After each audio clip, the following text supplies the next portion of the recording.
तो आज के वीडियो में हम फंडामेंटल राइट्स के बारे में बात नहीं करेंगे। जो फंडामेंटल राइट्स हम पढ़ रहे थे उस फंडामेंटल राइट्स के बारे में बात नहीं करेंगे। ये वीडियो बनाने का पर्पस अब हमारा ये है कि जो कुछ आने वाले एग्जाम्स हैं, जैसे कि यूपीएससी की एग्जाम अक्टूबर में होने वाली है, बीपीएससी का भी नोटिफिकेशन जल्द आ जाएगा और जेपीएससी की भी एग्जाम 2-3 महीने के अंदर हो जाएगी। तो मैं सोच रहा था कि पीटी ओरिएंटेड वीडियोस बनाया जाए ताकि आपको पीटी में वो वीडियो आपको फायदा कर सके। तो बेसिकली अभी जो कुछ दिन वीडियोस बनेंगे वो पीटी ओरिएंटेड बनेंगे और वीक में 1 या 2 वीडियोस ऐसे आएंगे जो कि आपको मेंस ओरिएंटेड, जो मेरे फंडामेंटल राइट्स उतने डिटेल में चल रहा था वो भी कंटिन्यू रहेगा। तो ये आपको अलग प्लेलिस्ट पे मिल जाएगी ये वीडियो, और वो वीडियो आपको अलग प्लेलिस्ट पे मिल जाएगी। तो हम बेसिक से स्टार्ट करते हैं कि हमारा संविधान कैसे बना, कहां से स्टार्ट हुआ, ब्रिटिश के किस पॉइंट से वो उसको स्टार्ट मिलता है। हम एक एक चीज को समझेंगे और डिटेल में समझेंगे जो पीटी के लिए इंपॉर्टेंट है। उससे बकवास हमें कुछ भी नहीं पढ़ना है, मतलब एक भी बकवास बात हम यहाँ पे नहीं करेंगे। जितना भी पॉइंट कराएंगे वो एग्जाम में या तो आया हुआ है या फिर आने का प्रोबेबिलिटी बहुत ज्यादा है। तो आज जो हम टॉपिक स्टार्ट करने वाले हैं वो है the constitutional development of India. जो हमारा संविधान बना वो उसको डेवलप कैसे हुआ, वो उसके पूरे इवोल्यूशन को हम समझेंगे कि वो डेवलप कहां से स्टार्ट हुआ और कैसे हुआ। तो बेसिकली अगर इसको हम 2 कैटेगरी में डिवाइड करें तो ये 2 कैटेगरी में इसको हम डिवाइड कर सकते हैं। एक, the act passed by the East India company,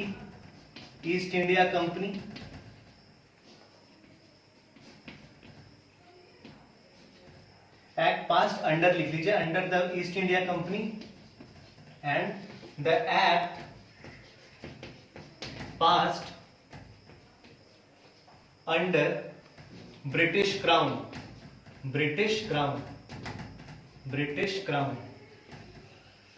तो ध्यान से देखिए, यहां पे 2 चीज को मैंने कैटेगराइज किया है, the act passed under the East India Company and the act passed under British crown.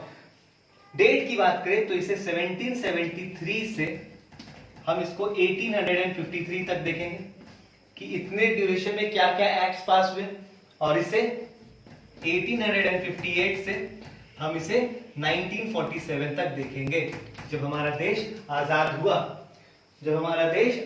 तो बेसिकली 2 कैटेगरी में हमने बांटा है। किस किस कैटेगरी में? कि वैसे एक्ट, वैसे लॉ जो ईस्ट इंडिया कंपनी जब थी कि उसके अंडर में जो एक्ट पास हुए उन्हें हम स्टडी करेंगे, और वैसे एक्ट जो ब्रिटिश क्राउन के अंदर पास हुए उसे हम पढ़ेंगे। तो ये इसका ड्यूरेशन है 1858 से 1947 और 1773 से 1853। तो बेसिकली आज का जो मेरा वीडियो का कंटेंट है वो पूरा कंटेंट आपको इस पे फोकस करेगा, मतलब 1773 से लेकर के 1853 तक जो डेवलपमेंट हुए, जो कॉन्स्टिट्यूशनल डेवलपमेंट हुए, उन्हें हम डिटेल में स्टडी करेंगे, जो कि पीटी के लिए इंपॉर्टेंट है। और पीटी में ही क्वेश्चन ज्यादातर यहाँ से पूछे जाते हैं, मेंस में आने का सवाल बहुत कम होता है, स्टेट पीसीएस ही ऐसे सवाल पूछा करती हैं। और ये वाला जो कंटेंट होगा इसे हम कल पढ़ेंगे। तो आज हम स्टार्ट करते हैं the act passed under the East India Company 1773 to 1853। तो इसके अंदर बेसिकली क्या आता है इसको समझते हैं, आइए। तो अब पहले हम एक ब्रीफ जान लेते हैं कि जो ईस्ट इंडिया कंपनी के अंदर में जो एक्ट पास हुए वो कौन कौन से एक्ट पास हुए। तो इसके अंदर आता है द रेगुलेटिंग एक्ट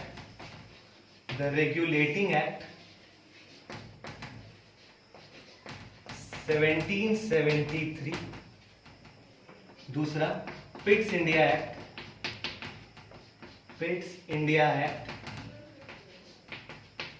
1784, तीसरा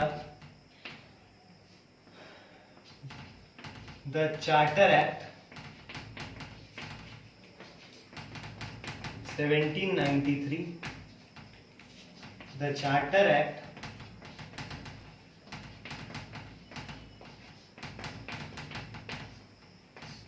1813, द चार्टर एक्ट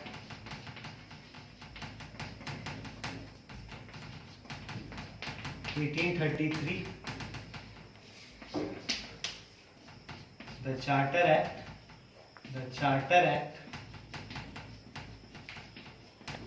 1853। तो बेसिकली मेरा the regulating act 1773, Pitt's India act 1784, उसके बाद the charter act 1793, the charter act 1813, फिर 1833 और 1853। बेसिक मेरा हेड ये है, बीच में 2 और अमेंडमेंट्स हुए थे, उसको भी हम पढ़ेंगे डिटेल में, तो आप इसे एक बार नोट डाउन कर लीजिए, फिर मैं आपको रेगुलेटिंग एक्ट के बारे में बताता हूं। ठीक है, अब हम स्टार्ट करेंगे द रेगुलेटिंग एक्ट 1773। बहुत इंपॉर्टेंट एक्ट है, बहुत बार क्वेश्चन पूछा गया है, तो क्या क्वेश्चन पूछा गया है इसको समझते हैं। तो बेसिकली इसके प्रोविजन से क्वेश्चन पूछता है कि ये जो एक्ट पास किया गया था, ये जो कानून लाया गया था, इस कानून के अंदर क्या क्या प्रोविजंस थे। तो आपको पता होगा कि जब 1773 का जो टाइम था, उस टाइम में बेसिकली हो क्या रहा था कि जो कंपनी का जो मोनोपोली था वो बहुत बढ़ते जा रहा था, कंपनी का मोनोपोली बहुत बढ़ते जा रहा था, कंपनी बहुत पैसा कमा रही थी, लेकिन वो पैसा प्रॉपर ब्रिटिश पार्लियामेंट तक पहुंच नहीं पा रहा था जितना पहुंचना चाहिए। और ब्रिटिश गवर्नमेंट ने फिर क्या किया, कंट्रोल करना चालू किया। ब्रिटिश गवर्नमेंट ने कंट्रोल करना चालू किया, तो ब्रिटिश पार्लियामेंट ने ये एक्ट पास किया था, द रेगुलेटिंग एक्ट 1773। तो इसमें इंपॉर्टेंट क्वेश्चन क्या क्या आते हैं पहले ये जानिए कि पहला तो it abolished dual government, dual administration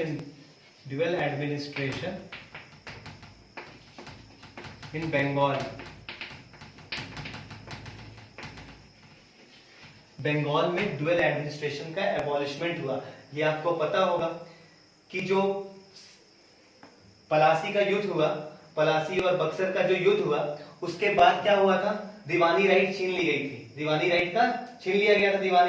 Deewani right जब छीन लिया गया, उसके बाद क्या हुआ कि कंपनी ने बोला कि कुछ काम हम करेंगे, और बोला जो किंग थे बोले तुम ये काम कुछ करोगे। तो दीवानी का जो राइट था, मतलब रेवेन्यू जो कलेक्ट करने का जो पावर होता है, वो उससे छीन लिया गया था। तो इसने कहा कि ये जो ड्यूअल जो 2 सिस्टम चला आ रहा था कि कुछ काम वो करेंगे, कुछ काम ये करेंगे, मैं बहुत सिंपल बताना चाह रहा हूं आपको हिस्ट्री में बहुत डिटेल में इस चीज को कवर अप किया जाएगा, उससे एबॉलिश कर दिया गया, वो अब एग्जिस्ट नहीं करेगा। तो सीधा क्वेश्चन आता है कि ड्यूअल एडमिनिस्ट्रेशन इन बंगाल कौन सा एक्ट हटाया, चार्टर ये रेगुलेटिंग एक्ट 1773। उसके बाद जब ये एक्ट बना था, जब एक्ट ये आया, तो उस वक्त जो बंगाल थे, बंगाल में जो गवर्नर थे, उन्हें गवर्नर ऑफ बंगाल कहा जाता था। उन्हें क्या कहा जाता था, गवर्नर ऑफ बंगाल कहा जाता था। अब ये गवर्नर ऑफ बंगाल को के नाम को चेंज किया गया, गवर्नर ऑफ बंगाल के नाम को चेंज किया गया, और कुछ नहीं किया गया, जनरल लगा दिया गया, गवर्नर जनरल ऑफ बंगाल। क्या लगा दिया गया, गवर्नर जनरल ऑफ बंगाल। तो भैया सवाल आता है कि जब गवर्नर जनरल ऑफ बंगाल बन गए तो गवर्नर जनरल ऑफ बंगाल भी तो कोई होगा ना, तो कौन थे, वॉरेन हेस्टिंग्स थे। कौन थे, governor general of Bengal Warren Hastings थे। कौन थे ये, वॉरेन हेस्टिंग्स थे, वॉरेन हेस्टिंग्स थे। गवर्नर जनरल ऑफ बंगाल कौन था, वॉरेन हेस्टिंग्स थे। तो 2 सवाल यहाँ पे बहुत इंपॉर्टेंट बन गया कि डुअल जो एडमिनिस्ट्रेशन था वो एबॉलिश कौन किया, रेगुलेटिंग एक्ट 1773 किया, और दूसरा गवर्नर ऑफ बंगाल का नाम बदलकर क्या कर दिया गया, गवर्नर जनरल ऑफ बंगाल। और उस वक्त कौन बने governor general of Bengal, basically governor of Bengal Warren Hastings ही थे उस टाइम भी, लेकिन उन्हें अब एक नया उपाधि मिल गया, वो क्या मिल गया, गवर्नर जनरल ऑफ बंगाल। ये तो बहुत ही बेसिक और फैक्चुअल चीजें आई। अब जो मेरा तीसरा प्रोविजन है, आइए उस पर बात करते हैं। जब 1773 में ये एक्ट पास हुआ, तो उस टाइम बंगाल में जो ब्रिटिश थे उनका power, east India company basically मैं कहूं तो ईस्ट इंडिया कंपनी का बहुत ज्यादा पावर, ठीक है। तो अब बंगाल, इतने बड़े बंगाल को चलाना है, तो उसके लिए एक अकेला गवर्नर नहीं चला सकता है, एक अकेला गवर्नर उस बंगाल को रूल अच्छे से, उसके एडमिनिस्ट्रेशन को फंक्शनिंग नहीं दे सकता है। तो क्या होगा, उसे हेल्प दिया जाएगा। तो हेल्प कौन प्रोवाइड करेगा, तो ये रेगुलेटिंग एक्ट से हेल्प प्रोवाइड करेगा। तो कहा गया इसके अंदर कि जो गवर्नर जनरल होगा, इसे 4 अलग से मेंबर इसके अंदर दिए जाएंगे जो इसे हेल्प करेंगे, जो इसे क्या करेंगे, हेल्प करेंगे। किस मामले में, military and non military affairs, and non military affairs, military affairs, military and non military affairs. और कहा कि ये जो बॉडी होगी, जो गवर्नर जनरल प्लस 4 मेंबर्स की जो बॉडी होगी, उसे हमें क्या टर्म यूज करेंगे, governor general executive council, governor general executive council, governor general executive council. अगर मैं प्रेजेंट डे से अगर आपको इसको रिलेट करके अगर बताऊं, तो गवर्नर जनरल हमारा कौन है, प्रधानमंत्री है। और जो 4 मेंबर है वो कैबिनेट के मिनिस्टर है। वो 4 मेंबर कौन है? कैबिनेट के मिनिस्टर है। तो यहाँ पे क्या हो गया, तो क्वेश्चन क्या पूछता है कि जो जब 1773 आपका जो रेगुलेटिंग एक्ट आया था, तो उस टाइम जो गवर्नर जनरल एग्जीक्यूटिव काउंसिल थी उसके अंदर कितने मेंबर्स थे? तो अगर आप गवर्नर जनरल को इंक्लूड करेंगे तो टोटल 5 मेंबर थे। और यहाँ पे क्वेश्चन पूछ सकता है कि गवर्नर जनरल को कितने लोग असिस्ट कर रहे थे, उन्हें हेल्प कर रहे थे, तो आंसर क्या जाएगा? 4 मेंबर जाएगा। क्या आंसर जाएगा?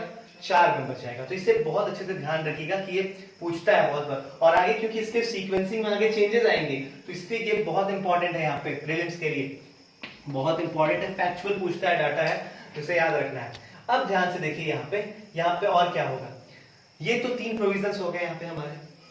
चौथा प्रोविजन जो आता है, वो चौथा प्रोविजन जो आया वो ये आया, इन्होंने कहा कि एक सुप्रीम कोर्ट स्टैब्लिश किया जाएगा। सुप्रीम कोर्ट स्टैब्लिश किया जाएगा। कहां पे स्टैब्लिश किया जाएगा? हवा में तो सुप्रीम कोर्ट होगा नहीं, वो किसी जगह ही स्टैब्लिश किया जाएगा। तो सुप्रीम कोर्ट बोला इन्होंने फोर्ट विलियम बनाया जाएगा। फोर्ट विलियम में, फोर्ट विलियम में। और आपने पढ़ा होगा फोर्ट विलियम कहां पर है? कैलकटा में है। फोर्ट विलियम कहां पर है? कैलकटा में है। तो सुप्रीम कोर्ट स्टैब्लिश किया गया, और कहां पे स्टैब्लिश किया गया? फोर्ट विलियम में किया गया। और ये कहां पे है? कैलकटा में। अब सोचने वाली बात है कि सुप्रीम कोर्ट को क्यों किया गया होगा। मान लीजिए कि अगर आपको किसी जगह पे शासन करना है तो हो सकता है कि उसमें कुछ गलतियां होंगी, कुछ लोगों को मतभेद होंगे, तो उनके मतभेदों और आपकी गलतियों को कोई तो सुधारने वाला और कोई तो उसके खिलाफ आवाज उठाने वाला तो एक बॉडी होना चाहिए ना, जहां पे सारी गलतियों पे एक बैलेंस चेक किया जा सके। इसलिए सुप्रीम कोर्ट को बुलाया गया। सुप्रीम कोर्ट को क्या किया गया? बुलाया गया। तो ये सुप्रीम कोर्ट स्टैब्लिश करने की बात हुई, बट स्टैब्लिश 1773 में सुप्रीम कोर्ट नहीं हुआ था। सुप्रीम कोर्ट जो था इसकी बात की गई स्टैब्लिशमेंट की कब? 1773 में। और ये एक्चुअली में कब बनकर खड़ा हुआ? तो ये हुआ 1774 में। ये कब हुआ? 1774 में। तो कभी कभी पूछ देता है कि सुप्रीम कोर्ट बनकर कब तैयार हुआ, तो उसका आंसर क्या जाएगा? 1774। याद रखिएगा। सोचने वाली बात है कि आज अगर मैं कह दूं कि मुझे एक घर बनाना है तो वो घर आज के आज नहीं बनेगा, उसमें कुछ समय चाहिए होगा। तो अगले साल ये बन गया था। 1773 में एक्ट आया, 1774 में सुप्रीम कोर्ट स्टैब्लिश कर दिया गया। कहां स्टैब्लिश कर दिया गया? फोर्ट विलियम में, क्योंकि बंगाल की बात हो रही तो बंगाल में सुप्रीम कोर्ट आएगा। और बंगाल में भी कहां? कैलकाटा में स्टार्ट हुआ, क्योंकि कैलकाटा ट्रेड का बहुत बड़ा पॉइंट था। तो ऑब्वियस वाला बात है कि सारे मतभेद भी वही होंगे। सोच के देखिए, लॉजिकली अगर चल कर देखिए, ये बात हुई। अब है सुप्रीम कोर्ट जब आएगा तो वहां तो बेचारा कोई तो खाली तो नहीं बैठेगा, बेचारा कोई तो इंसान ही बैठेगा वहां पे ना। कौन बैठेंगे? जज बैठेंगे। तो जज कहां पे आया? कि कौन से जज आए, कितने जज आए? तो ये इंपॉर्टेंट है।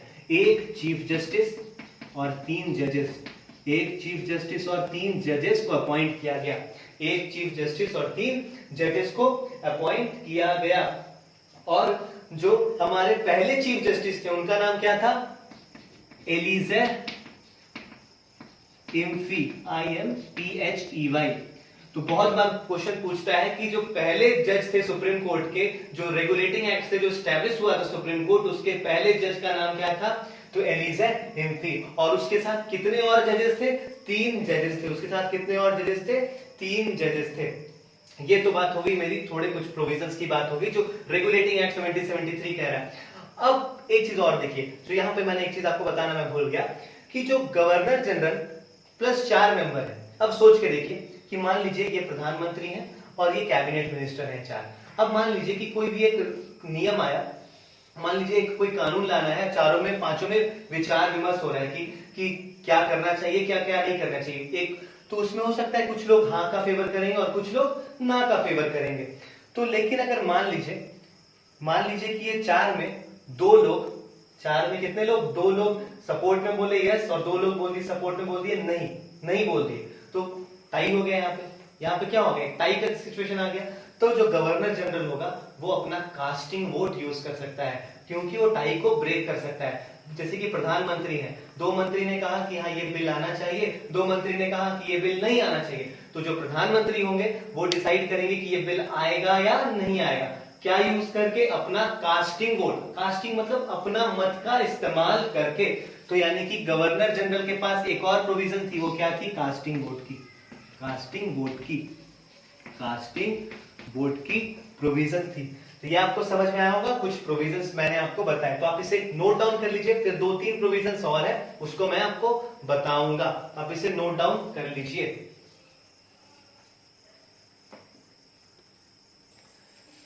अब जो मेरा इसमें और इंपॉर्टेंट प्रोविजन जो रेगुलेटिंग एक्ट में बचता है वो क्या है, इसको समझते हैं।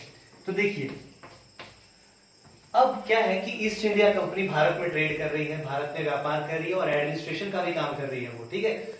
अब क्या है, जो ब्रिटिश पार्लियामेंट है वो कहां बैठी हुई है, इंग्लैंड में बैठी हुई है। अब उस टाइम कनेक्टिविटी तो है नहीं वैसा कि टेलीफोन किए, व्हाट्सएप किए, सारे डॉक्यूमेंट्स को भेज दिए तो वेरीफाई हो गया, वैसा तो था नहीं। तो यानी कि अब ब्रिटिश पार्लियामेंट उन्हें चेक करने के लिए क्या करेगी, एक बॉडी बनाएगी जो उन पे कंट्रोल करेगा, जो वो काम कर रहे हैं उसको उस पे नजर रखेगा। तो ब्रिटिश गवर्नमेंट ने क्या किया, कोर्ट ऑफ डायरेक्टर्स बनाया। कोर्ट ऑफ डायरेक्टर्स एक बॉडी थी, उसका निर्माण किया। उसका क्या किया, निर्माण किया। कोर्ट ऑफ डायरेक्टर्स एक बॉडी थी। ये कहां पे थी, ये भारत में नहीं थी, ये इंग्लैंड में थी। ये भारत में नहीं है, इंग्लैंड में है।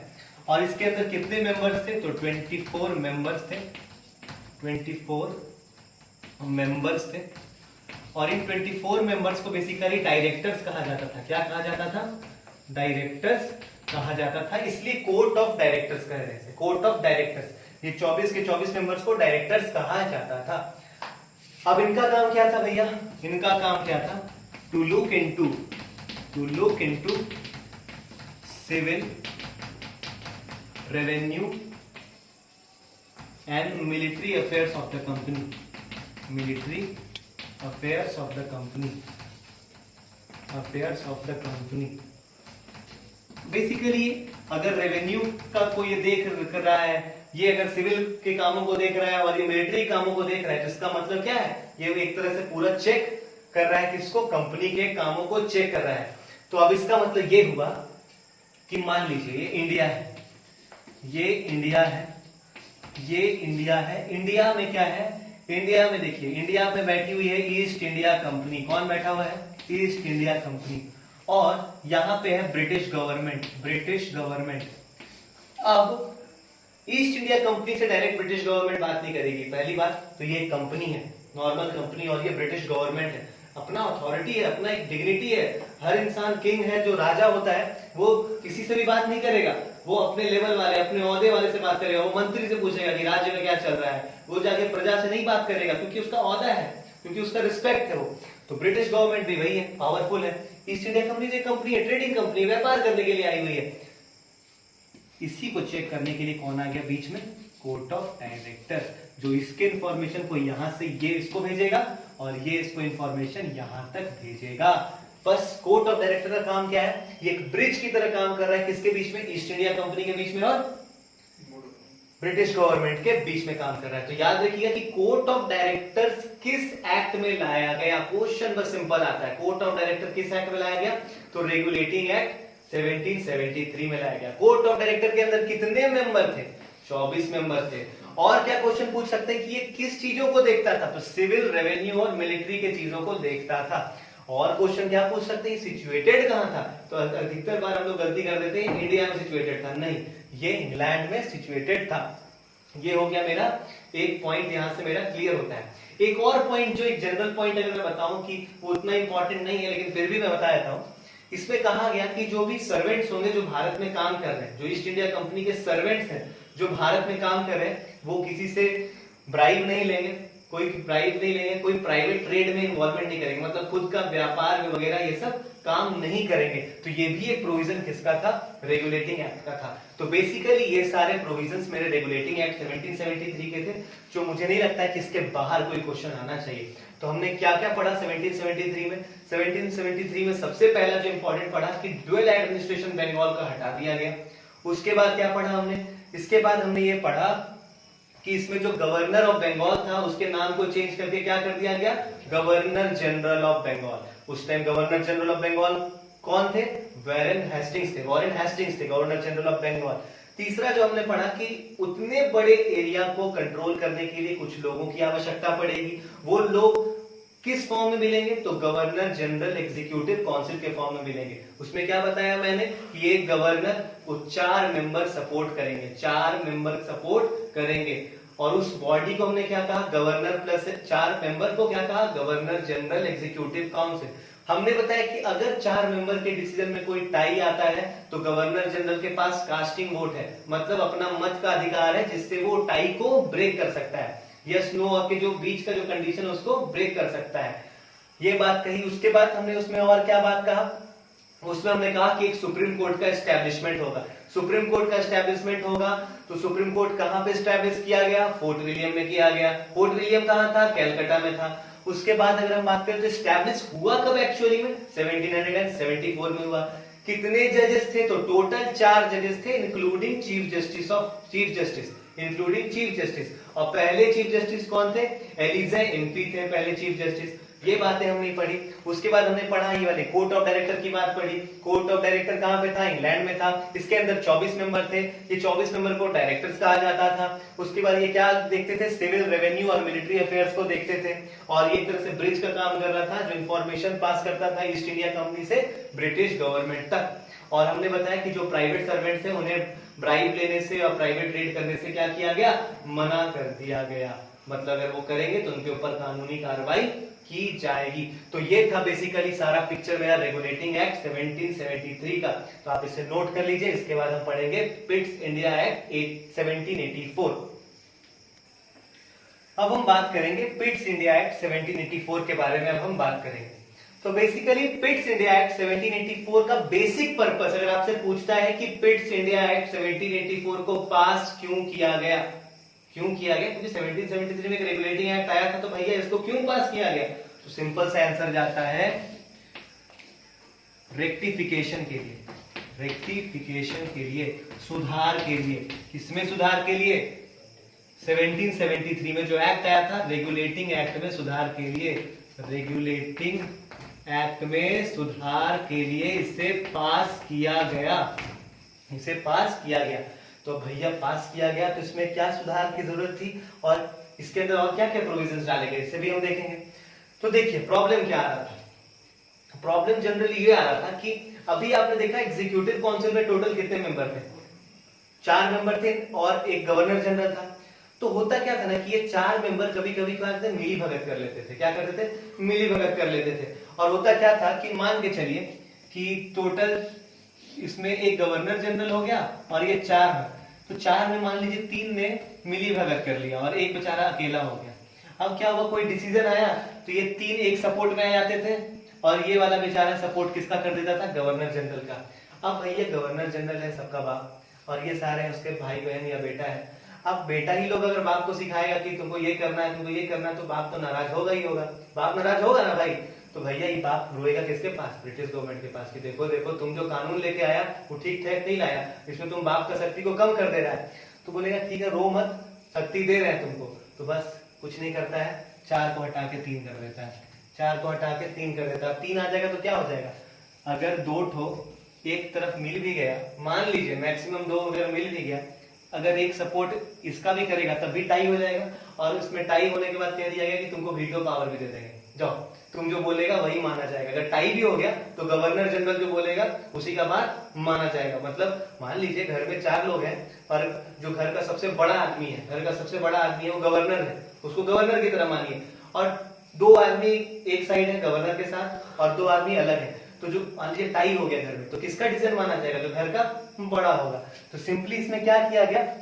इसमें क्या किया गया? जो एग्जीक्यूटिव काउंसिल थी, गवर्नर जनरल एग्जीक्यूटिव काउंसिल थी, गवर्नर जनरल एग्जीक्यूटिव काउंसिल थी। अब इसमें टोटल कितने मेंबर्स हो गए? 4।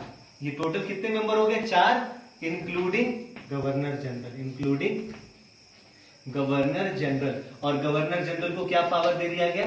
वीटो का पावर भी दे दिया गया। एक प्रॉब्लम को ये सुधारा गया। एक प्रॉब्लम को क्या सुधारा गया? ये सुधारा गया। अब दूसरा प्रॉब्लम क्या आ रहा था कि जो कोर्ट ऑफ डायरेक्टर था उसको ना बहुत सारा काम देखना पड़ जा रहा था। सिविल, रेवेन्यू, मिलिट्री, सारा काम बेचारे को अकेले देखना पड़ जा रहा था। तो वो भी बेचारा ब्रिटिश पार्लियामेंट को बोला देखो मेरा इतना कैपेसिटी है नहीं भाई, हम इतना काम नहीं कर सकते, हम भारतीय नहीं है जो इतना मेहनत कर सकते हैं, हम अंग्रेज हैं, हम थोड़े आलसी टाइप के इंसान हैं, उतना काम नहीं कर पाएंगे। तो बोला अच्छा ठीक है, हम एक और काम करते हैं। तो एक और काम वो क्या करने लगा कि एक और बोर्ड ऑफ कंट्रोल का एस्टेब्लिशमेंट किया गया। बोर्ड ऑफ कंट्रोल का एस्टेब्लिशमेंट किया गया, ये भी एक बॉडी है। बोर्ड ऑफ कंट्रोल का एस्टेब्लिशमेंट किया गया, बोर्ड ऑफ कंट्रोल का एस्टेब्लिशमेंट किया गया और बोला गया इसके अंदर टोटल कितने मेंबर्स होंगे, 6 मेंबर्स होंगे। इसके अंदर टोटल कितने मेंबर्स होंगे, 6 मेंबर्स होंगे। और ये 6 मेंबर में जो 2 मेंबर होगा वो कैबिनेट मिनिस्टर होगा, ब्रिटिश पार्लियामेंट का कैबिनेट मिनिस्टर। और जो 4 होंगे, और ये जो हमारा 4 होगा ये प्रीवी काउंसिल का मेंबर होगा। ये किसका होगा, प्रीवी काउंसिल का मेंबर होगा। अब प्रीवी काउंसिल क्या होता है इसको भी मैं बताता हूं आपको। इसमें 4 मेंबर आएंगे। देखिए अब क्या था कि पहले ये चीज थी, पहले जैसे कि आपको अगर मैं दिखाऊं तो मैं आपको बताता हूं कि क्या कहानी था पहले देखिए ये कहानी था। पहले क्या था कि जो इंडिया थी उसके अंदर क्या थी, ईस्ट इंडिया कंपनी थी। और जो यहाँ पे ब्रिटेन बैठा हुआ था, ब्रिटेन ने एक पहले रेगुलेटिंग एक्ट से किसे लाया था, कोर्ट ऑफ डायरेक्टर्स को लाया था, सीओडी को लाया था, कोर्ट ऑफ डायरेक्टर्स को लाया था। लेकिन ये बेचारा अकेले सारा काम को कर नहीं पा रहा, सिंपल मैं भाषा में समझाऊं, अकेले काम को कर नहीं पा रहा था। तो इन्होंने एक और नई बॉडी का निर्माण किया, किसका, बोर्ड ऑफ कंट्रोल का। बोर्ड ऑफ कंट्रोल मतलब बीओसी, बोर्ड ऑफ कंट्रोल मतलब बीओसी का निर्माण किया गया।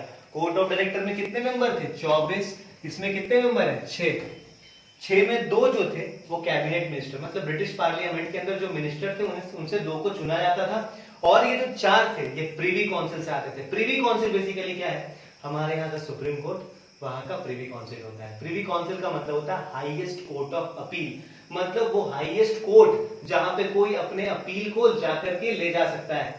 तो प्रीवी काउंसिल इसलिए था। अब आपसे एक डाउट है यहाँ, सुप्रीम कोर्ट जब स्टैब्लिश हो था भारत में तो उसे हम क्यों नहीं कह रहे, क्योंकि ब्रिटिश के अंडर में था भारत, और जब भारत के अंदर इसके अंदर था तो जो सुप्रीम कोर्ट है वो हाईएस्ट कोर्ट ऑफ अपील नहीं हो सकता। सुप्रीम कोर्ट भी किसके अंदर में आ जाएगा, प्रीवी काउंसिल के अंदर आ जाएगा। तो प्रीवी काउंसिल जो है वो आज के डेट का सुप्रीम कोर्ट के बराबर है। लेकिन ये कहां पे था, ब्रिटेन में था। ये कहां था, ब्रिटेन में था। तो कभी कभी क्वेश्चन पूछता है कि बोर्ड ऑफ कंट्रोल में कितने मेंबर थे, 6 मेंबर, और 6 में 4 मेंबर कहां के थे, तो वो प्रीवी काउंसिल के थे। प्रीवी काउंसिल क्या है, हाईएस्ट कोर्ट ऑफ अपील, मतलब प्रेजेंट डे का सुप्रीम कोर्ट आज का उस समय का प्रीवी काउंसिल था। तो आपको समझने में आसानी होगी। अब ध्यान से देखिए, अब इसका निर्माण क्यों किया गया, तो ऑब्वियस वाला बात है, काम बहुत ज्यादा था तो काम को डिवाइड करने का काम था। तो बोला तुमको कुछ काम दे देंगे और तुमको कुछ काम दे देंगे। तो इसका नाम सी से स्टार्टिंग था, तो इसको कॉमर्शियल फंक्शन दे दिया गया। तो क्या फंक्शन दे दिया गया, कॉमर्शियल फंक्शन दे दिया गया, मतलब रेवेन्यू वगैरह, व्यापार वगैरह के बारे में तुम देखो, ठीक है। और बोर्ड ऑफ कंट्रोल को क्या दे दिया गया, एडमिनिस्ट्रेटिव फंक्शन दे दिया गया। बचता क्या, एडमिनिस्ट्रेटिव फंक्शन,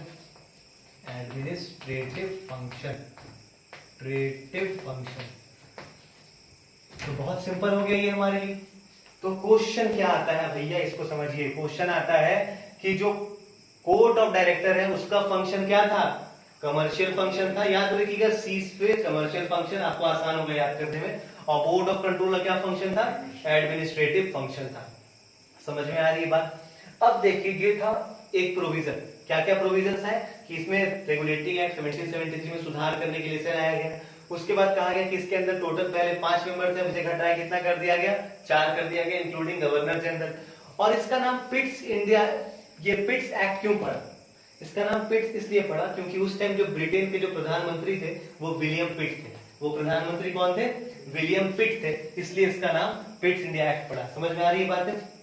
यानी कि अगर आपसे क्वेश्चन पूछता है कि पिट्स इंडिया एक्ट क्यों पड़ा, तो इसका आंसर क्या जाएगा, विलियम पिट थे, इसलिए इसका ये किया गया। उसके बाद हमने पढ़ा कि बोर्ड ऑफ कंट्रोल का एस्टैब्लिशमेंट किया गया, जिसके अंदर 6 मेंबर थे, जिसमें 2 कैबिनेट मिनिस्टर थे और 4 प्रीवी काउंसिल के मेंबर थे। Privi council highest court of appeal था, जो आज के डेट का सुप्रीम कोर्ट की इक्विवेलेंट है। और ब्रिटिश ये बोर्ड ऑफ कंट्रोल का फंक्शन क्या था, एडमिनिस्ट्रेटिव फंक्शन था। और कोर्ट ऑफ डायरेक्टर का फंक्शन क्या था, कमर्शियल फंक्शन था। और इसके अलावा जो बहुत इंपॉर्टेंट क्वेश्चन जो मुझे लगता है यूपीएससी पूछ सकती है, वो ये पूछ सकती है कि जो ईस्ट इंडिया कंपनी जिस जिस जगह को हथियाई थी, जगह को, उस टेरिटरी को पहली बार ब्रिटिश पोजीशन कहा गया, पोजीशन कहा गया, मतलब ब्रिटिश का जो होता है ना, जो ताकत, ब्रिटिश का जो हथियाने का जो वो होता है कि किसी जगह पे वो कब्जा कर चुके हैं, पोजीशन वो। तो याद रखिएगा कि जो भी टेरिटरीज थी, ये जो ईस्ट इंडिया कंपनी की जो टेरिटरीज जिसने ये रूल कर रही थी, ये जो एडमिनिस्ट्रेशन चला रही थी, जो भी टेरिटरीज थी, इसे क्या कहा गया, ब्रिटिश पोजीशन, ब्रिटिश पोजीशन। ये क्वेश्चन आपसे यूपीएससी पूछ सकती है कि कौन से एक्ट में पहली बार जो ईस्ट इंडिया कंपनी के टेरिटरीज थे उसे ब्रिटिश पोजीशन कहा गया, तो वो था पिट्स इंडिया एक्ट। ठीक है, पिट्स, ठीक है, ध्यान रखिएगा इस चीज को। तो ये था बेसिकली मेरा ये वाला एक्ट, आप इसे नोट डाउन कर लीजिए, फिर हम ये नेक्स्ट एक्ट को पढ़ते हैं। अब देखिए जो मेरा अगला एक्ट है वो एक्ट ऑफ 1786 है। इसमें क्या था, इसमें कुछ नहीं था कि इसमें दो इंपॉर्टेंट बस प्रोविजंस आते हैं। वो क्या आता है कि जो लॉर्ड कॉर्नवालिस थे, इन्होंने कहा कि मुझे कमांडर इन चीफ का जो पद है वो भी मुझे ही चाहिए, तो बेसिकली ये कमांडर इन चीफ का पद भी इन्हें ही दे दिया गया। और दूसरा ये था कि इन्होंने कहा कि जो गवर्नर जनरल एग्जीक्यूटिव काउंसिल होगा, गवर्नर जनरल एग्जीक्यूटिव काउंसिल होगा, अगर इसका कोई डिसीजन आता है, इसका कोई डिसीजन आता है और ये डिसीजन से गवर्नर जो है, गवर्नर जनरल जो है, ये सेटिस्फाइड नहीं है, ये सेटिस्फाइड नहीं है, तो ये गवर्नर जनरल जो है नॉट सेटिस्फाइड, लिख लीजिए नॉट सेटिस्फाइड, तो गवर्नर जनरल डिसीजन को ओवर रूल कर सकते हैं। Decision can be over ruled, can be over ruled, मतलब उसको चेंज कर सकते हैं। तो बेसिकली जो एक्चुअल वीटो का पावर है वो यहां से आता है, जो एक्चुअल वीटो जो है गवर्नर जनरल का वो यहां से आता है। तो याद रखिएगा अगर क्वेश्चन वीटो का आता है, एक्चुअल वीटो की मतलब स्पष्ट रूप से जो गवर्नर जनरल के पास जो वीटो पावर है वो कहां से मेंशन है, तो वो एक्ट ऑफ 1786 में मेंशन है, actual veto power.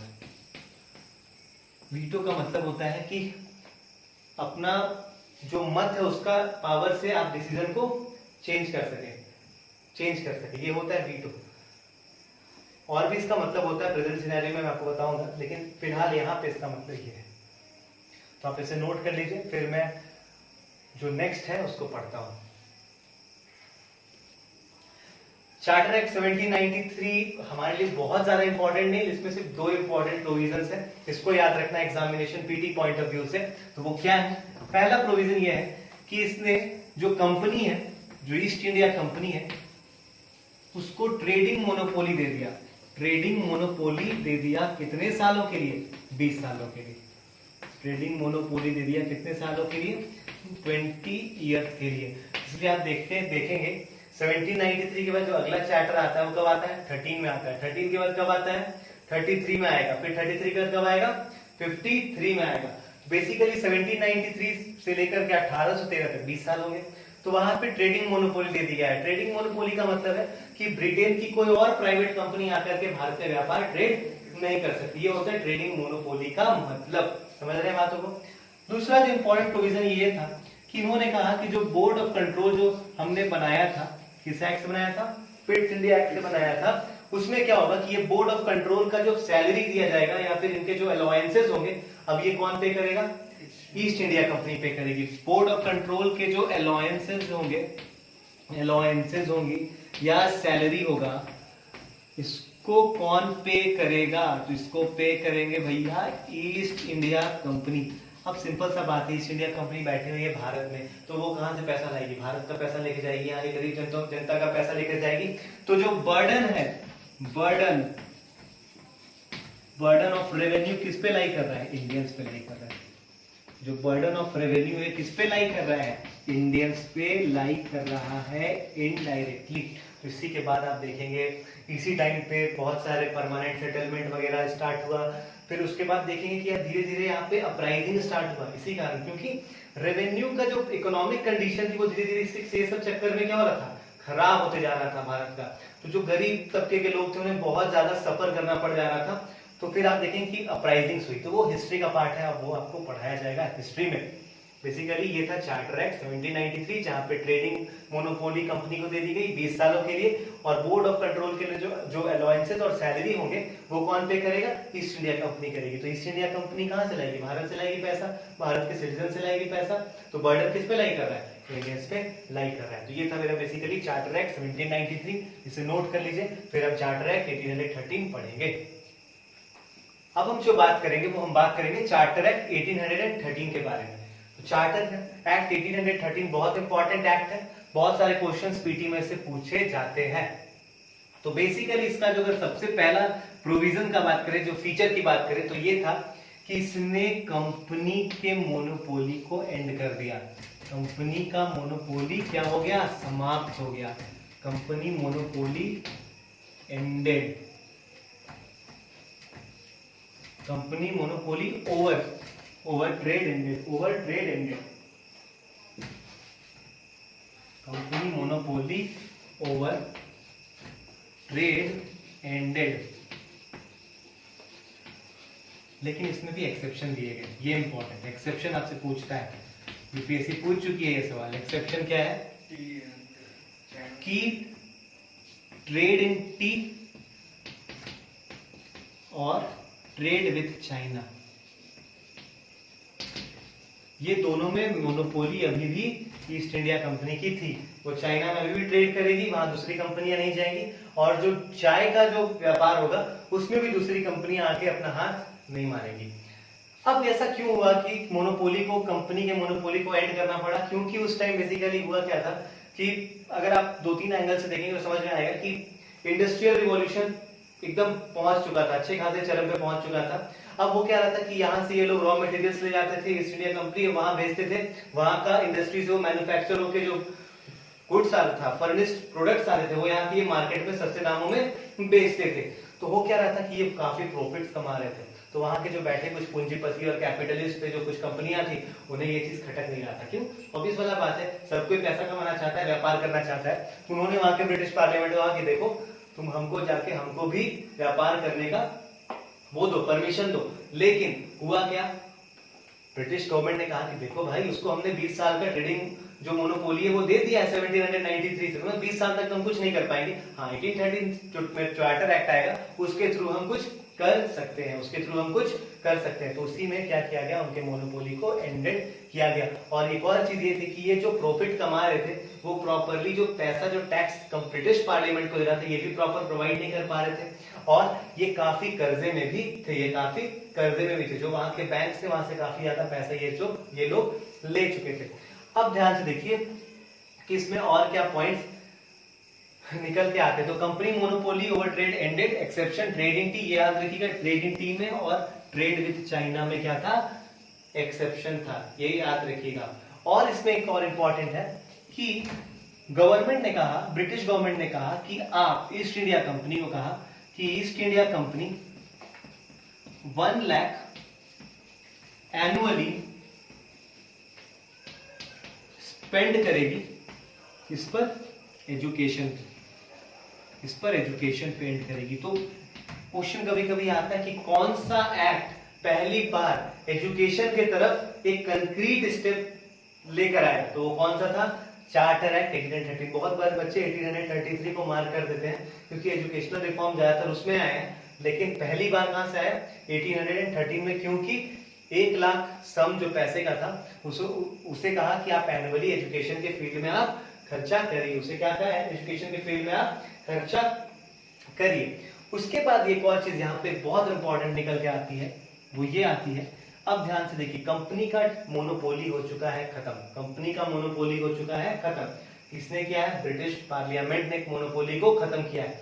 British parliament से ऊपर कौन है? क्राउन, जो वहां की क्वीन है, किंग है, वो है। अब क्या है?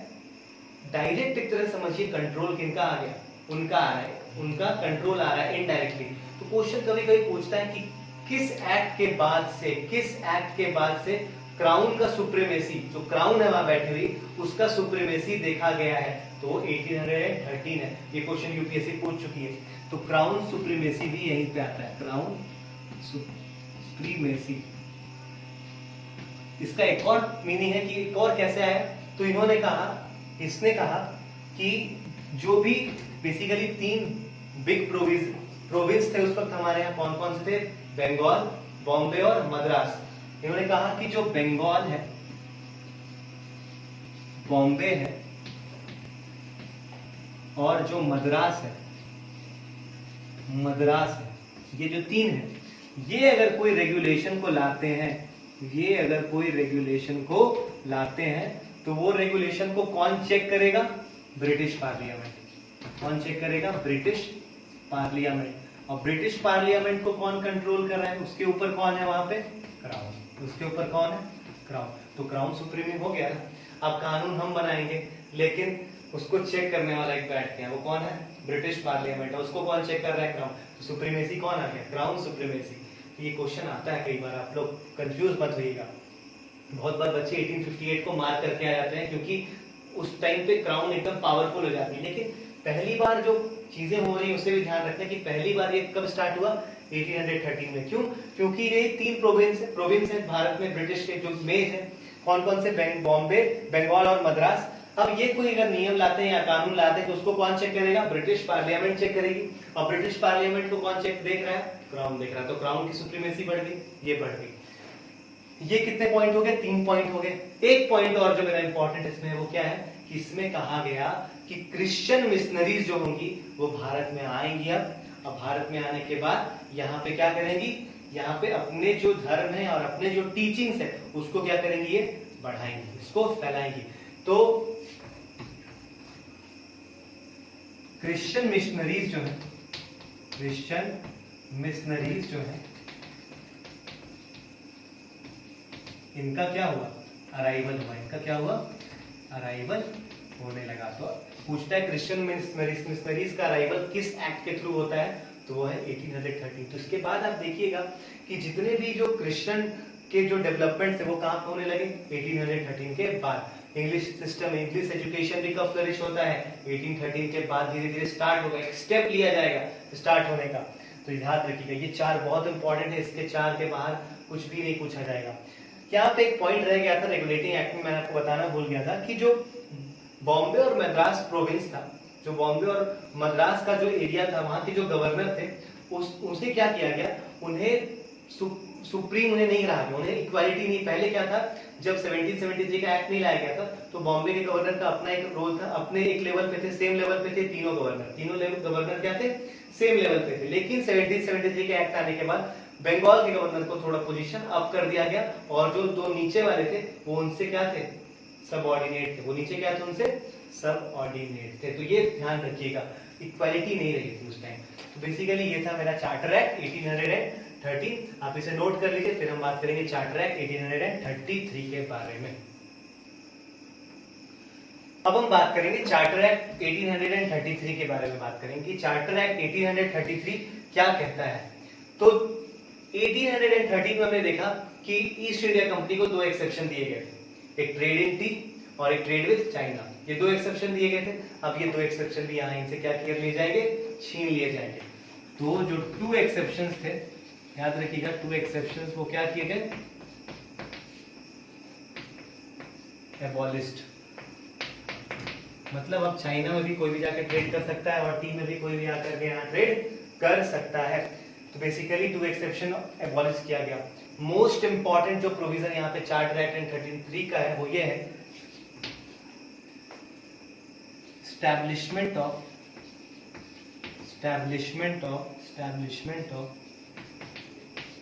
centralized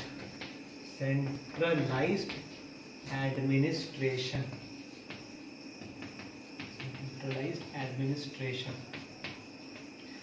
Establishment of centralized administration, यानी कि सेंट्रलाइज्ड एडमिनिस्ट्रेशन का मतलब क्या हो गया? अब एक कोई सेंटर में पावरफुल होगा, जैसे कि हमारे यहाँ सेंट्रल गवर्नमेंट होती है। हमारा देश कैसा है? सेंट्रलाइज्ड। अलग बात है वो एक क्वाजी फेडरल कंडीशन भी है यहाँ पे देखने को मिलता है, लेकिन वहां पे अब क्या हो गया? सेंट्रलाइज्ड एडमिनिस्ट्रेशन हो गया। इसका प्रूफ कैसे मिलेगा आपको? प्रूफ आपको ऐसे मिलेगा कि जो गवर्नर जनरल ऑफ बंगाल थे, गवर्नर जनरल ऑफ जो बंगाल थे, इसका नाम बदल के अब क्या कर दिया गया? Governor general of British India. Governor general of British India या फिर गवर्नर जनरल ऑफ इंडिया भी कहते हैं। तो आप देखिए, एक इंडिया के बारे में अब बात हो रहा है, बंगाल थी पहले, अब बात किसके बारे में हो रहा है, इंडिया के बारे में बात हो रहा है। तो एक बड़े डोमेन में बात हो रहा है, एक बड़े डोमेन में बात हो रहा है। अब ये कंफ्यूजन यहाँ पे आता है कि ये इंडिया क्या है, ये इंडिया है क्या, ये इंडिया वो है क्या जो आज हम देखते हैं इंडिया को, क्या वो इंडिया है? नहीं, ये इंडिया क्या है इसको समझने का थोड़ा कोशिश करिए। अगर ये मैप को आप अगर समझेंगे तो आपको क्लियरली समझ में आ जाएगा। ये पोर्शन था बंगाल का पोर्शन, ये पोर्शन था बॉम्बे का पोर्शन, और ये पोर्शन था आपका मद्रास का पोर्शन। तो अगर एक्स पोर्शन को अगर आप क्या मान रहे हैं, बंगाल का पोर्शन मान रहे हैं, वाई पोर्शन आपका बॉम्बे का पोर्शन हो गया, और जेड वाला आपका मद्रास का पोर्शन हो गया। तो ये X plus Y plus Z क्या है, ब्रिटिश इंडिया है। यही X plus Y plus Z क्या है, ब्रिटिश इंडिया है।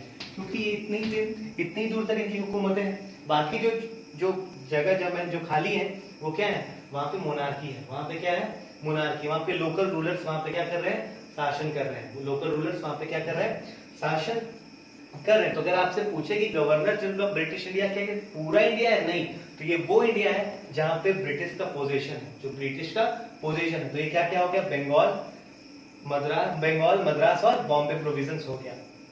अब एक चीज समझ में आई कि यहाँ पे एक सेंट्रलाइज्ड एडमिनिस्ट्रेशन का काम होगा।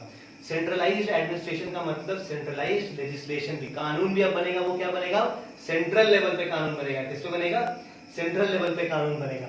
अब बात जब हो गई, अब ये गवर्नर जनरल जो बंगाल जो थे उन्हें उपाधि दे दिया है governor general of British India. अब यानी कि इसका मतलब ये इससे प्रॉपरली सुपीरियर हो गए। अब ये तो छोटे नवाब हो गए, ये बड़े नवाब हो गए, यहाँ के जो गवर्नर हो गए बड़े हो गए। अब बोले कि अब हमको कंट्रोल करना है किसको, सिर्फ बंगाल को नहीं, अब हमको मद्रास को भी कंट्रोल करना है और बॉम्बे को भी कंट्रोल करना है, और भी जो छोटे छोटे एरिया जहाँ पे इनका क्या है, इनका कब्जा है, वहां पे भी कंट्रोल करना है। तब अब ये क्या काम करेंगे, अब ये क्या काम करेंगे, तो कानून लाएंगे, वो भी कैसा आएगा, सेंट्रलाइज्ड कानून आएगा। कानून कैसा आएगा, सेंट्रलाइज्ड कानून आएगा। और दूसरी बात, अगर आप कॉमन सेंस से सोचिए कि इतने बड़े प्रोस्पेक्टिव एरिया को चलाने के लिए आपके पास एक लॉ होना चाहिए। क्या होना चाहिए, लॉ होना चाहिए। अभी तक लॉ का कोई जिक्र नहीं था, कहीं लॉ के बारे में हमने कोई भी चार्टर एक्ट में पढ़ा नहीं पढ़ा। अब यहां से क्या स्टार्ट हो जाएगा, लॉ के बारे स्टडी करना चालू हो जाएगा।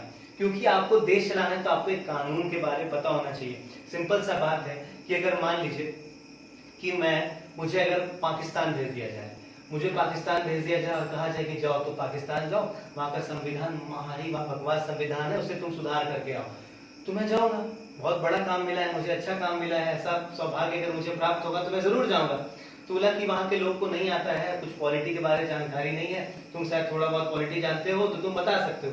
तो मैं जब वहां गया तो मैं वहां जाने के बाद अब वहां के लोगों को देख रहा हूँ, समझ रहा हूँ, मुझे कुछ समझ नहीं आ रहा है, क्योंकि मेंटालिटी क्या है। अब मैं जाके वहां कुछ स्टैंडर्ड रूल्स एंड रेगुलेशन तो नहीं बना दूंगा कि देखो यहाँ पे ये फॉलो होता है, यहाँ पे ये फॉलो होता है, तुम भी ये करो ये करो, तो वहां पे वो नियम नहीं चल पाएगा।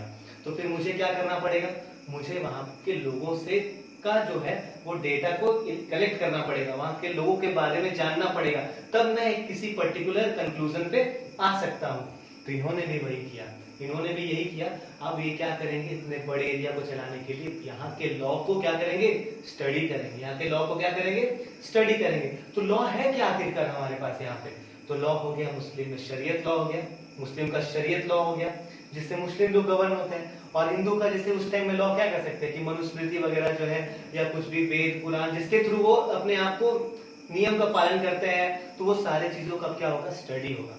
क्या होगा, स्टडी होगा, और एक प्रॉपर लॉ को एक जगह कोडिफाई किया जाएगा। अगर मान लीजिए मैं 4 आदमी से पूछ रहा हूँ पाकिस्तान में जाके कि बताओ यहाँ पे क्या होता है, तो मैं सुन तो लूंगा, लेकिन जरूरी तो नहीं है कि वो चीज मुझे लंबे समय तक याद रहे। तो मैं क्या करूंगा, उसे नोट डाउन करूंगा और सारे डेटा को एक जगह कलेक्ट करूंगा। इस प्रोसेस को बोलते हैं कोडिफिकेशन। इस प्रोसेस को क्या बोलते हैं, कोडिफिकेशन। कोडिफाई कर दिए, सारे लॉ को क्या कर दिए, कोडिफाई किए। स्टडी करने के बाद कोडिफाई किए, तो यहाँ पे क्या होगा, कोडिफिकेशन ऑफ लॉ स्टार्ट होगा। कोडिफिकेशन ऑफ लॉ स्टार्ट होगा। कोडिफिकेशन ऑफ लॉ को क्या होगा, स्टार्ट किया जाएगा। अब कोडिफिकेशन ऑफ लॉ स्टार्ट होगा तो ये कैसे होगा, इसको भी समझते हैं। तो कोडिफिकेशन ऑफ लॉ करने के लिए क्या एस्टैब्लिश किया जाएगा, लॉ कमीशन। क्या स्टैब्लिश किया जाएगा? लॉ कमीशन का क्या होगा? स्टैब्लिशमेंट होगा। लॉ कमीशन का स्टैब्लिशमेंट होगा, क्योंकि अगर आप लॉ को स्टडी कर रहे हैं, लॉ को एक प्रॉपर पावर दे रहे हैं, तो उसे कॉन्स्टिट्यूशनल पावर देना पड़ेगा, लॉ के थ्रू उसको पावर देना पड़ेगा। तो किसका स्टैब्लिशमेंट किया गया? लॉ कमीशन का स्टैब्लिशमेंट किया गया, और कहा गया कि जो गवर्नर जनरल एग्जीक्यूटिव काउंसिल थी, गवर्नर जनरल एग्जीक्यूटिव काउंसिल थी, आप बता सकते कि इसके अंदर कितने मेंबर थे? गवर्नर जनरल प्लस 3 मेंबर थे, गवर्नर जनरल प्लस 3 मेंबर थे। एक मेंबर को कब हटाया गया था? पिट्स इंडिया एक्ट के थ्रू हटा दिया गया था। अब कहा गया कि इसके अलावा एक एडिशनल मेंबर आएगा, एक एडिशनल मेंबर इसमें जोड़ा जाएगा। इस एडिशनल मेंबर को क्या कहते हैं? लॉ मेंबर कहते हैं। क्या कहते हैं? लॉ मेंबर कहते हैं। तो सवाल आता है कि जब एक मेंबर को ऐड किया गया तो पहले लॉ मेंबर कौन थे? तो मैकेले थे हमारे पहले लॉ मेंबर। तो लॉर्ड मैकेले थे पहले लॉ मेंबर। तो क्वेश्चन पूछता है कि फर्स्ट लॉ मेंबर कौन थे? जो ये लॉ कमीशन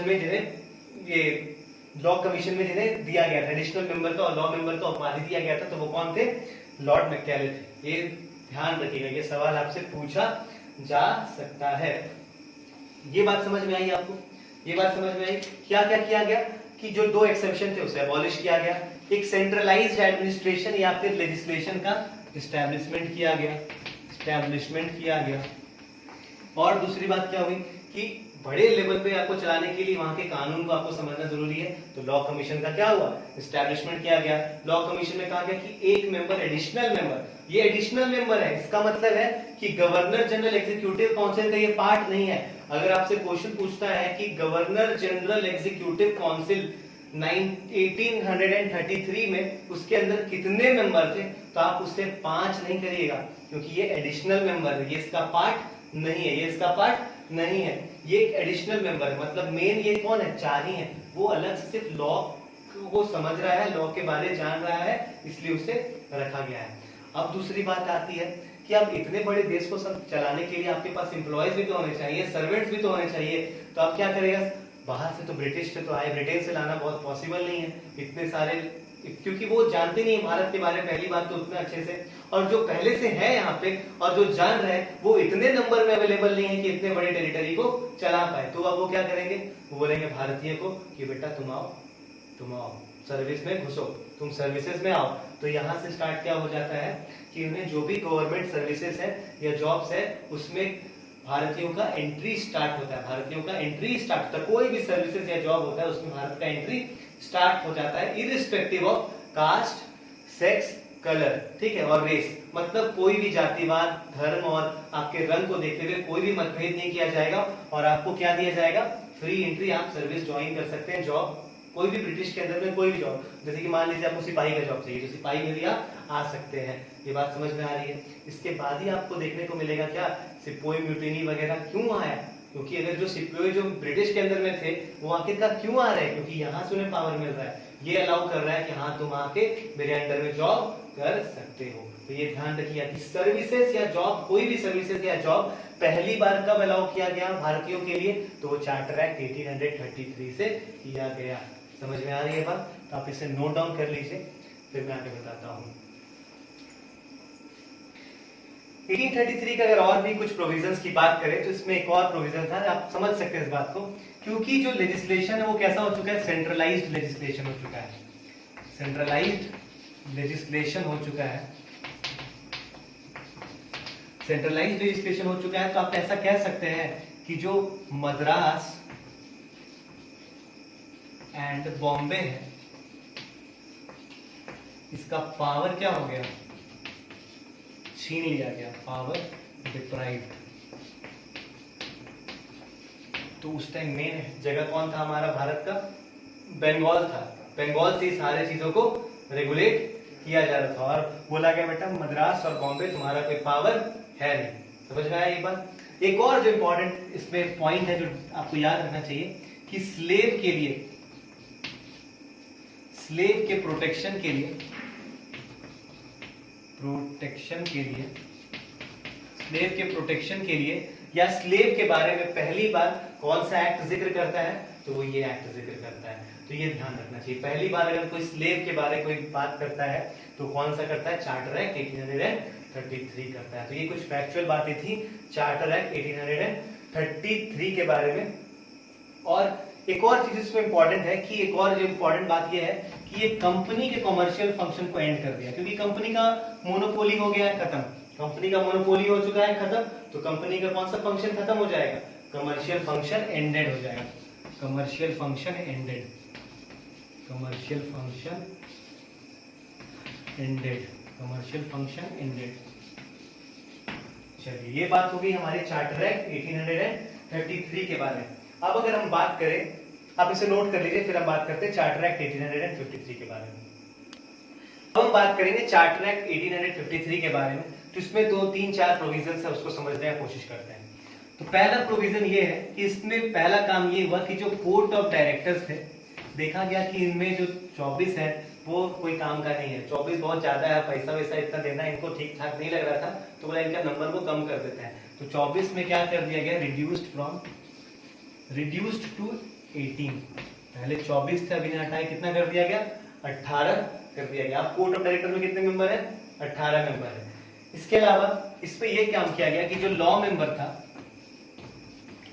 जो लॉ मेंबर को हम एडिशनल मेंबर बोल रहे थे, इसको क्या दे दिया गया, फुल मेंबरशिप दे दिया गया। क्या दे दिया गया, फुल मेंबरशिप दे दिया गया।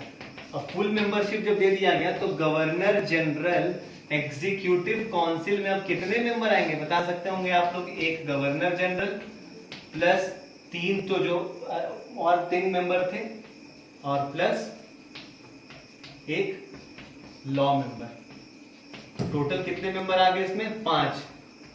इसमें भी कितने आ गए, 5। तो 5 किसके कारण है, लॉ मेंबर जो एडिशनल था उसको क्या कर दिया गया, फुल मेंबरशिप दे दिया गया। और एक और इंपॉर्टेंट प्रोविजन ये जो आया, इसने कहा कि ICS examination, Indian civil services examination में अब भारतीय भी बैठ सकते हैं, इंडियन सिविल सर्विसेज एग्जामिनेशन में भारतीय भी बैठ सकते हैं और एग्जाम क्लियर कर सकते हैं। तो 1863-64 में जो फर्स्ट आईसीएस ऑफिसर बने वो कौन थे, एस.एन. टैगोर, सुरेंद्रनाथ टैगोर।